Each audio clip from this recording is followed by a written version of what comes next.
harus tumbuh keyakinan dunia ini tidak bersahabat dengan siapapun. Dunia ini negeri bala. Dan Allah tatkala menentukan bala, Allah sudah takar sesuai dengan kemampuan kita. Nggak ada ceritanya nggak mampu saya Ustaz. Makanya ketika orang bunuh diri, Allah murka sama orang itu. Karena dia berburuk sangka kepada Allah. Karena dia merasa Allah memberikan cobaan yang dia tidak mampu untuk menghadapinya. Di luar batas kemampuan dia. Dia udah suudzon sama Allah Azza wa Jalla. Dia lupa dengan nikmat-nikmat yang Allah berikan. Kemudian dia mengakhiri hidupnya selesai. Sudah nggak selesai loh. Ada perhitungan sama Allah Azza wa Jalla. Bismillahirrahmanirrahim.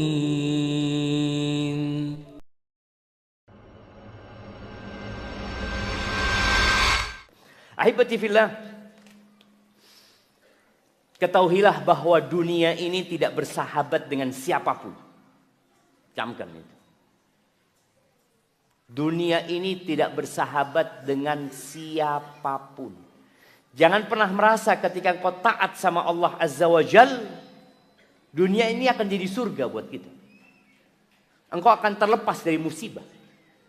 Karena engkau sering berangkat umroh dan haji. Engkau sering bersodakoh. Mungkin sebagian orang berpikir, aku tidak akan terkena musibah. Aku tidak akan terkena penyakit. Urusanku akan dimudahkan sama Allah Azza wa Jalla. Nabi Adam alaihissalam. Nabi. Manusia pertama. Sejak turun di muka bumi ini, Allah kasih bala. Bagaimana beliau dipisahkan dari istrinya Hawa. Entah berapa lama.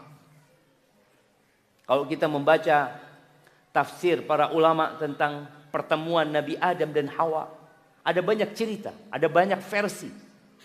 Tapi wallahu a'lam bishawab mana yang benar. Tapi perpisahan mereka lama. Yang satu katanya diturunkan di India, yang satu katanya diturunkan di Jeddah. Cuma ada 2 manusia pada waktu itu, jemaah. Bagaimana Allah uji mereka saling mencari. Sampai Allah pertemukan mereka. Kemudian keduanya ingin punya anak. Setiap kali hamil punya anak, meninggal anaknya. Nabi. Sampai akhirnya dikasih anak. Ternyata anaknya saling membunuh. Gimana ayah yang dikatakan di beberapa tafsir bahwa Nabi Adam ini jadi cerita Israiliyat ya. Yang jangan dipercaya, jangan ditolak. Kecuali bertentangan dengan agama. Katanya Nabi Adam alaihissalam pada waktu itu berangkat haji. Tahu-tahu pulang sudah mendapati Habil dibunuh oleh Qabil. Gimana seorang ayah mendapati anaknya membunuh anaknya yang satunya? Hadid dunia jemaah. Kemudian Nabi Nuh alaihissalam. Bagaimana berdakwah 950 tahun, anaknya nggak masuk Islam. Makanya sebagian orang tua mendapatkan ujian di anaknya sekarang. Anaknya durhaka. Anaknya jauh dari kata Nabi Nuh alaihissalam. Yang kita akan berpikir seharusnya Nabi Nuh berdoa memohon kepada Allah. Allah kabulkan doanya, anaknya jadi soleh. Anaknya masuk Islam. Enggak. Allah tidak menjadikan dunia ini sebagai tempat dikabulkannya semua doa. Tidak. Allah janji semua doa dikabulkan. Tapi bukan di dunia saja. Istrinya. Gimana coba? 950 tahun didampingi oleh istri yang berkhianat sama suami. Bukan urusan ranjang pengkhianatannya. Tapi urusan dalam keimanan. Terus. Antum baru hidup 10 tahun sama istri sudah mengeluh. Ya Allah Ustaz gak kuat sama istri. Nabi Nuh 950 tahun. Baik, kemudian Nabi Saleh. Sebelumnya Nabi Hud, Nabi Saleh. Bagaimana beliau datang kepada kaumnya, mengajak mereka kepada Allah. Mereka minta mukjizat, Allah keluarkan onta dari batu. Onta itu hamil. Agar mereka yakin ini onta beneran.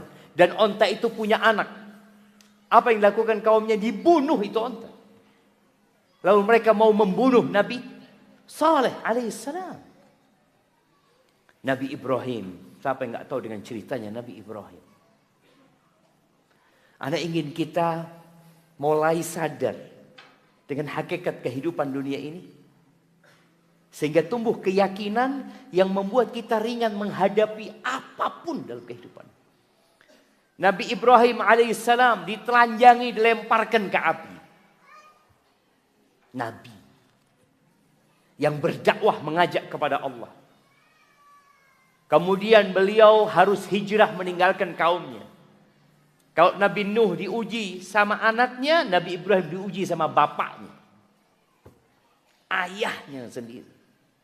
Mungkin sebagian kita mengalami itu. Dapat ayah yang zalim. Dapat ayah yang kafir. Dapat ayah yang fasik. Dapat ayah yang tidak bertanggung jawab. Nah itu ujian. Engkau harus yakin ini memang ujianmu. Nabi Ibrahim ingin punya anak.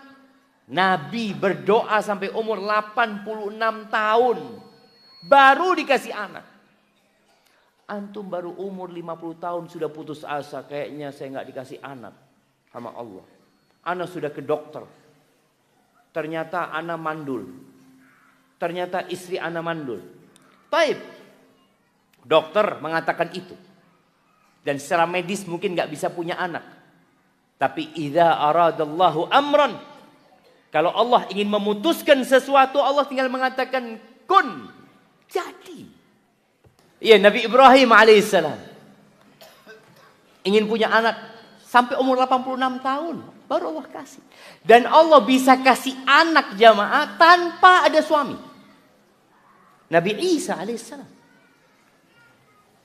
Artinya nggak ada yang mustahil buat Allah. Lalu kenapa kita nggak yakin sama Allah Azza wa Jalla? Kenapa sebagian kita masih ragu dengan kekuasaan dan kebesaran Allah Jalla Jalaluh? Itu Nabi Ibrahim alaihissalam. Nabi Ismail dikasih ujian. Bapaknya mau menyembelih dia. Dan ujian itu lebih besar buat Nabi Ismail apa lebih besar buat Nabi Ibrahim? Ayah jamaah.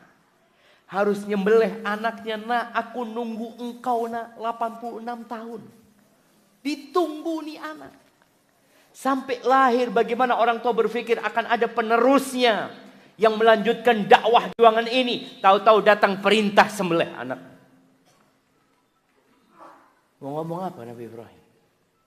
Ngomong sama anaknya. Inni ara fil manami anni adbahuk. Aku bermimpi menyembelihmu nak. Fandur madza tara. Coba engkau pikirkan. Gimana pendapatmu? Tanpa banyak berpikir Ismail. Ya abati fa'al ma tu'mar. Satajiduni insyaallah minas sabirin. Masya Allah. Dapat anak yang berbakti. Tapi tetap harus disembelih anaknya. Berangkat Nabi Ibrahim ambil pisau. Beliau asah itu itu pisau. Kemudian beliau benar-benar letakkan di lehernya anaknya. Kita kan sekarang dengar ceritanya tahu-tahu diganti sama domba. Kasih domba yang besar ya. Nabi Ibrahim meletakkan itu pisau benar-benar diletakkan di leher anaknya siapa? Nggak ada beliau, ya Allah apa engkau mau kasih ganti sama domba. Ini cerita kita sekarang. Buat Nabi Ibrahim nggak ada cerita domba itu. Yang ada dalam benak Nabi Ibrahim, aku melaksanakan perintah Tuhanku dan semoga Allah ridho sama aku. Ismail mengatakan lakukan ya Abah, semoga Allah ridho sama kita. Allah kasih ganti karena keyakinan mereka melaksanakan perintah Allah Azza wa Jalla. Nabi Ya'qub alaihissalam. Nabi Ya'qub punya istri 2. Dan kalau antum tahu bagaimana perjuangan Nabi Yakub menghadapi kecemburuan kedua istrinya yang nanti akan berdampak kepada anak-anak. Siapa yang tahu kenapa Nabi Yakub itu perhatian lebih sama Nabi Yusuf? Nah, karena adabnya. Bukan. Nah, karena Nabi Yusuf pernah mimpi. Dia sebelum mimpi, sebelum bicara adab itu, saudara-saudaranya sudah melihat perhatian Nabi Yakub ini lebih sama Yusuf alaihissalam. Yang menyebabkan mereka merasa iri gitu.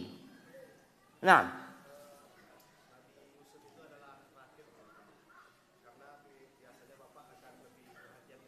anak terakhirnya adiknya Nabi Yusuf, Benyamin. Nah,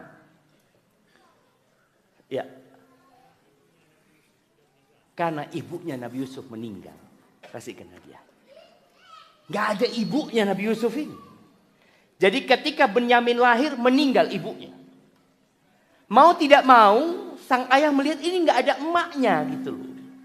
Kalau yang kakak-kakaknya ada emaknya.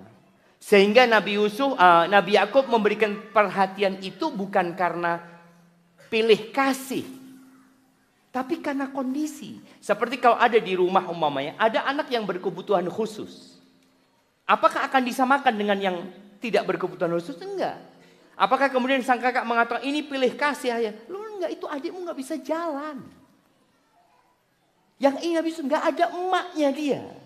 Kalau sang bapak enggak perhatian, selesai habis. Kalau ada emaknya, bapak keluar kota, tetap ada yang ngurusin anaknya. Jadi memang perhatian Nabi Yakub itu bukan karena pilih kasih. Karena memang kondisi anaknya berkebutuhan khusus. Ditinggal mati oleh ibunya. Benyamin juga seperti itu. Makanya dikatakan Yusuf dan saudaranya lebih dicintai. Yusuf dan saudaranya itu lebih dicintai daripada kita semua. Enggak. Karena kondisi kebutuhan khusus. Udah kasih hadiah. Masya Allah. Baik. Selesai. Nabi Yakub diuji sama anaknya. Yusuf Cili ini diuji sama saudara-saudaranya. Mau dibunuh jemaah. Gimana? Akhirnya mereka musyawarah. Enggak, jangan dibunuh. Udahlah, dibuang saja. Allahu Akbar. Dan mereka buang. Selesai dibuang. Ujian Nabi Yusuf selesai? Enggak. Diuji lagi dia. Menjadi budak. Diperjual belikan, kemudian diangkat anak, kemudian setelah itu digodain sama perempuan, setelah itu dipenjara. Dunia ini gak bersahabat dengan siapapun. Jangan pernah berpikir ketika engkau jadi orang soleh, dunia ini jadi surga buat engkau. Nabi SAW mengatakan, ad-dunya sijnul mu'min wa jannatul kafir. Dunia ini penjara buat orang mukmin. Ini yang antum harus yakin. Penjara buat orang mukmin itu. Dan surga buat orang-orang kafir. Berarti kalau engkau ingin bersenang-senang di dunia ini, tidak taat dengan aturan, tidak melaksanakan perintah, jadi kafir nantinya. Makanya setinggi apapun keimanan seseorang, itu tetap akan dikasih bala dan ujian. Bahkan kata Nabi SAW, asyaddun nasi bala'an al-anbiya. Manusia yang paling dahsyat balaknya siapa? Para nabi. Taib Nabi Musa alaihissalam. Ya Allah ya, ujian buat Bani Israel. Bagaimana Fir'aun itu menyembelih anak laki-laki mereka. Lahir disembelih. Bukan dibunuh ya. Kan ada yang dibunuh dibuang atau apa. Allah mengatakan yuzabbihuna abna'ahum. Disembelih. Ditungguin emaknya itu lahiran di dalam. Udah dikirim tuh namanya bidan-bidan pada waktu itu. Laki keluar sembelih. Ujian buat Bani Israel. Lahir Nabi Musa. Dibuang Nabi Musa. Hidup di istana Fir'aun. Kemudian dikasih ujian lagi. Dia mau melerai 2 orang yang bertengkar, tahu-tahu mati yang didorong sama Nabi Musa alaihissalam. Nabi Musa harus mengembala kambing meninggalkan Mesir. Nggak tahu dia mau kemana coba. Nggak tahu. Minta petunjuk sama Allah, berangkat ke Madian. Di sana singkat cerita beliau menikah dengan mahar. Apa maharnya? Nah, apa maharnya? Yang kecil. Iya, bekerja ngapain? Bercocok tanam. Ngembala kambing, kasih adanya. Berapa tahun ngembala kambing? Berapa tahun? Ada yang 7? Enggak, 10 tahun. Nah, berapa tahun? 10 tahun. Pikirnya karena orang jauh maharnya dikit ya, Mah. Di Bukit Tinggi ini berapa maharnya biasanya? Pasarannya berapa? Enggak lah, seperangkat alat sholat lah. Iya. Kalau kita beli 4 perangkat alat sholat bisa dapat 4. Gembala kambing 1 istrinya itu. Gembala kambing 8 tahun plus 2 tahun. Diuji lagi sama Allah. Harus bekerja. Jadi pengembala 10 tahun. 8 plus 2 ya. Karena yang 8 tahun itu yang disepakati. Yang 2 tahun itu ya ihsan. Dan beliau lakukan. Alaihi salatu wassalam. Kemudian beliau berangkat ke Mesir lagi. Bagaimana cobaan dan godaan beliau menghadapi Fir'aun. Bagaimana kemudian beliau dikejar-kejar mau dibantai sama Fir'aun. Sampai ke pantai, kita tahu cerita itu. Di sini harus tumbuh keyakinan dunia ini tidak bersahabat dengan siapapun. Dunia ini negeri bala. Dan Allah tatkala menentukan bala, Allah sudah takar sesuai dengan kemampuan kita. Nggak ada ceritanya, nggak mampu saya Ustaz. Makanya ketika orang bunuh diri, Allah murka sama orang itu. Karena dia berburuk sangka kepada Allah. Karena dia merasa Allah memberikan cobaan yang dia tidak mampu untuk menghadapinya. Di luar batas kemampuan dia. Dia udah suudzon sama Allah Azza wa Jalla. Dia lupa dengan nikmat-nikmat yang Allah berikan. Kemudian dia mengakhiri hidupnya selesai. Sudah nggak selesai loh. Ada perhitungan sama Allah Azza wa Jalla. Nabi Daud alaihissalam. Nabi Sulaiman mendapatkan ujian dari Allah. Nabi Zakaria. Minta anak. Doa terus. Sampai umur 100 tahun dikasih anak. Nama anaknya Yahya. Yang ngasih nama Yahya itu Allah. Tidak ada manusia yang namanya Yahya sebelum Nabi Yahya. Yang ngasih nama Allah langsung. Setelah anaknya tumbuh besar dewasa. Sang bapak harus melihat anaknya disembelih. Dipenggal kepalanya Nabi Yahya. Gimana ayah ya? Ayah itu dengar anaknya di penjara, dengar anaknya kecelakaan, ya Allah, dengar atau melihat anaknya tahu-tahu jatuh dari sepeda, jatuh dari pohon, itu seakan-akan copot jantungnya. Gimana melihat anaknya dipenggal kepalanya? Dihadiahkan kepada seorang pelacur. Maka jemaah, Nabi kita Muhammad alaihi salatu wassalam. Tidak ada manusia yang lebih dicintai Allah daripada Nabi kita Muhammad alaihi salatu wassalam. Dan bagaimana Allah berikan ujian kepada beliau. Lahir langsung diuji. Lahir jemaah. Langsung Allah kasih ujian. Nggak ada bapaknya. Kemudian umur 6 tahun ditinggal emaknya. Sallallahu alaihi wasallam. 8 tahun tinggal kakeknya. Kemudian hidup bersama pamannya. Ngembala kambing. Kerja ikut orang. Berangkat ke Syam. Melakukan perjalanan jauh. Cuma merantau beliau alaihi salatu wassalam. Beliau lakukan itu. Setelah jadi nabi. Selesai. Enggak. Allah berikan ujian bertubi-tubi. Bagaimana beliau berdakwah berangkat ke Taif. Dilemparin batu alaihi salatu wassalam. Beliau ingin menyelamatkan penduduk Taif dari neraka. Tapi yang beliau dapatkan adalah hemparan batu dari mereka. Berdarah-darah kaki Nabi alaihi salatu wassalam. Kemudian beliau hijrah meninggalkan kota Mekah menuju ke Madinah. Selesai ujian, nggak ada ceritanya selesai ujian. Di perang Uhud alaihi salatu wassalam, bagaimana beliau terjatuh dalam lubang, dipukul kepalanya dengan pedang. Bagaimana gelang-gelang besi itu masuk ke pipinya, giginya patah alaihi salatu wassalam. Padahal beliau adalah orang yang paling dicintai Allah Azza wa Jalla. Umar bin Khattab radhiyallahu taala anhu pernah mendapati Nabi alaihi salatu wasallam bangun tidur di atas tikar. Yang kemudian tikar itu membekas di lambung Rasul SAW, garis-garis ya. Kita tuh sekarang tidur di atas kasur yang empuk. Kasurnya itu sampai membekas kita. Jadi kalau kita tidur itu ada bekasnya kita di kasur. Ini Nabi SAW bekasnya tikar itu membekas di perut Nabi SAW. Umar menangis.